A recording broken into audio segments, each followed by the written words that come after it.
Are you enjoying the game today, too? That is certainly a spirited way to start, but I suppose it fits the frenetic energy of the title we're diving into today. You bet it does. Today we are looking at a game that defined my childhood. It's cute, it's fast, and it is absolutely brutal. We're talking about Ninja-kun, Ashura Noshou. A classic. Though before we get to the controller throwing, we should probably clarify the name. Oh, right. It's Ninja-kun, which is like Little Ninja, right? But the naming is a mess. It is. So this is the sequel to Ninja Kid 1. So it's Ninja Kid 2. Simple enough. Okay, that makes sense. But if you were in North America in 1987, you might have seen it called Rad Action. Rad Action? No way, seriously. Seriously. That sounds like a bad teen movie about skateboarding, not a game about a ninja. It gets worse. Sometimes it was just called JT-104. JT-104, that's a tax form. Who names a game like a serial number? Excuse me, I need to file my JT-104 to declare my shuriken expenses. It shows you how localization was just the Wild West back then. But for today, let's just call it Ninja Kid 2. Agreed. So I played this obsessively on the Famicom, the NES. And the first thing that hits you is the art. It's adorable. Ninja-kun is this little chibi guy. He looks like a plush toy. Exactly. He doesn't look like a killer. And that's the trap, isn't it? The cute aesthetic lures you in. It was developed by UPL. But underneath that cute exterior is a game engine that was, well, surprisingly cruel for 1987. Cruel is the word for it, but let's get the overview. It's a side-scrolling action game, but it's not just move right and win. Correct. The creator, Tsutomu Fujisawa, had a vision. He didn't want a game where you just memorize a pattern. He wanted a world that felt alive. And boy, is it alive. Everything is trying to kill you. The story is actually pretty epic. You're Ninja Kid and you have to defeat the Ashura. And an Ashura, in Buddhism, is basically a demigod of war. Heavy stuff for a little chibi ninja. And to get to him, you have to clear, what, 31 stages? 31 scenes, yes. And that's just one route. The Famicom version added branching paths. You could choose route A, B, or C. 31 stages felt like an eternity when I was a kid. It was like aging in real time. And the variety was wild. Mountains, caves, and oh no. I know where this is going. I just remembered the water stages. Ah, yes. Scenes 5 and 16. The Majinko, the little water fleas. They are the stuff of my nightmare. They're notoriously difficult, and it's because the physics engine changes completely in the water. You're fighting buoyancy. And those fleas they don't follow a pattern. They just zoom around like they've had too much coffee and swarm you. I can still hear the death sound. It's a genuine trauma memory. Well, that erratic behavior gets to a really important point about this game. The AI. In most games from this era, enemies are just drones. They walk left, they walk right. But not here. The red ninjas and the armor ninjas, the yoroi, I swear they're reading my mind. I throw a shuriken and they duck. How? It's reactive AI. The game is reading your inputs. If you press attack, the enemy logic checks the projectile's height. If it's high, it triggers a duck command. So I'm not crazy. They really are reacting to me. You're not crazy. You're being outplayed by a 1987 computer program. You can't just spam attacks, you have to bait them. It's like a fighting game disguised as a platformer. And then there are the giant skeletons, the Daigaikatsu. They take up half the screen. They're there for area denial. They're slow, but their size forces you into the path of other faster enemies. But there's another enemy that's even more stressful, the Kasha.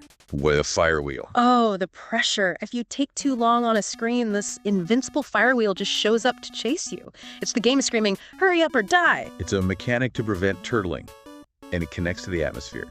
Have you ever really listened to the music while you're running for your life? Yeah, it's super catchy, but it's also kind of sad, Exactly. It's a knocky mellow or a crying melody.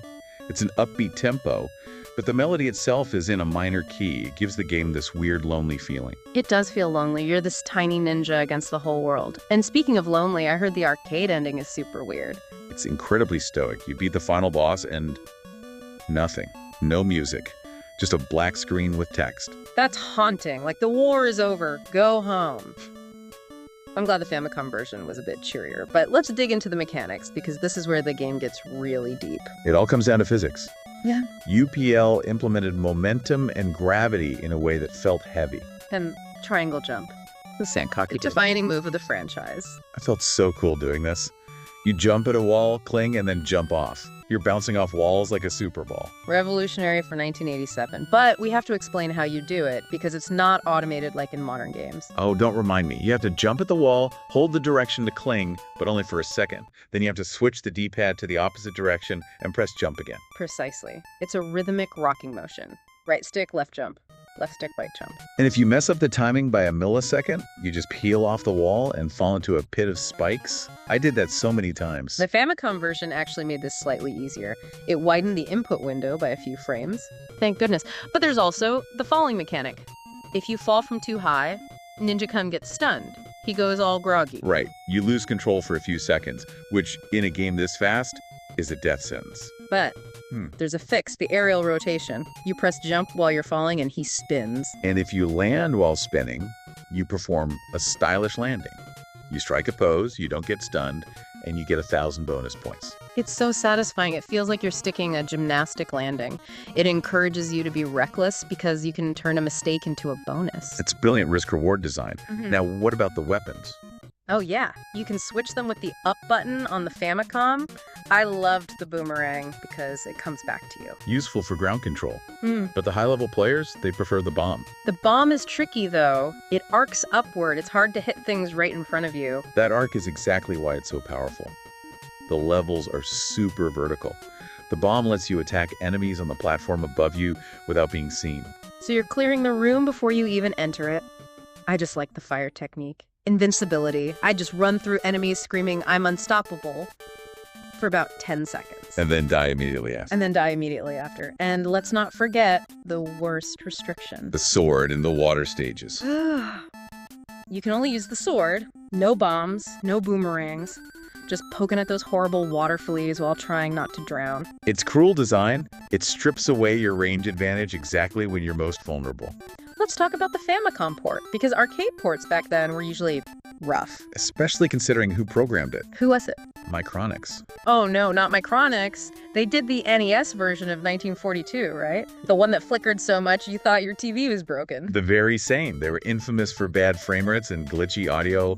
They were a budget developer. So logically, the NES version of Ninja Kid 2 should be a disaster, but it's not. It's widely considered a miracle port. It's the one good game in the entire Micronics library. It really is. It plays so well. I mean, it's 30 frames per second, not 60 like the arcade, but the controls are tight. It retains the logic. The reactive AI, the wall jump physics, it's all there.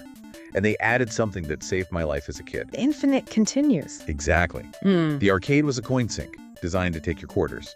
The Famicom version lets you try and try and try again. Which you absolutely needed because of Stage 4. The beginner killer. Listen, Stage 4 is this vertical cave. The timer is so tight, the jumps are hard, and if you fall, you go all the way to the bottom. I cried playing Stage 4. Actual tears. I'd argue it's fair. It's a gatekeeper. It forces you to master the triangle jump. If you can't beat Stage 4, you're not ready for what comes next. It felt like boot camp. You want to be a ninja? Climb this wall, kid.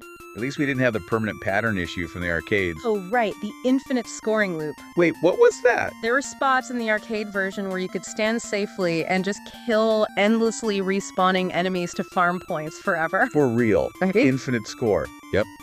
And arcade operators hated it. A kid puts in 1 quarter and ties up the machine for 4 hours. Who cares about the operators? I just wanted to survive. There was also an MSX2 version, by the way. Yeah. Developed by HAL Laboratory. HAL. The Kirby people. The very same. It had simpler graphics but very fluid gameplay. They took out the firing lag. What's firing lag? In the Famicom version, when you throw a shuriken, Ninja-kun stops moving for a split second.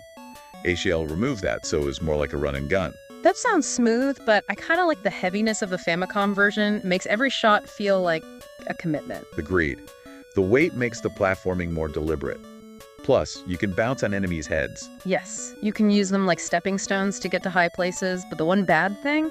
The hitboxes. The final boss, Ashura. His sword, I swear I'm pixels away from it, totally safe, and I still explode. The hitbox on that sword is generous to the boss. It extends a little beyond the sprite, which feels unfair. So heartbreaking. But when you do finally beat a stage, you hear that voice clip. The synthesized voice? Yeah.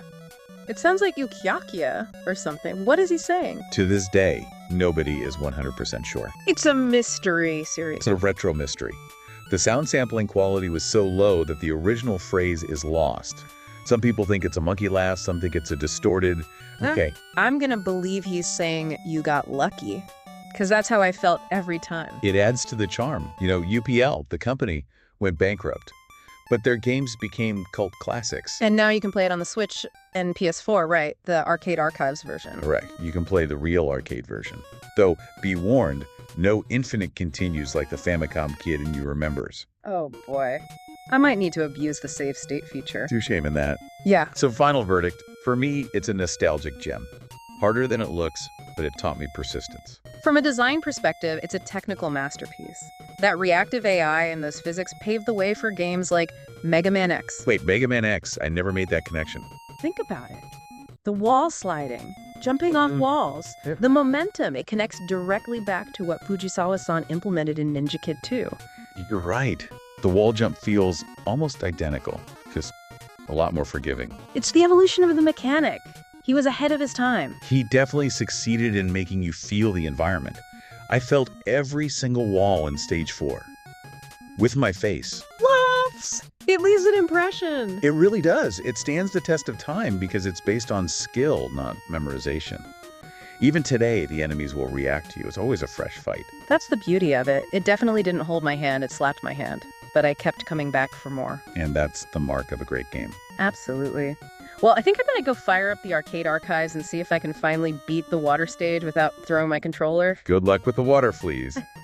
And remember to go for the stylish landing. Always go for style points. Will the game be fun tomorrow too? Happy gaming.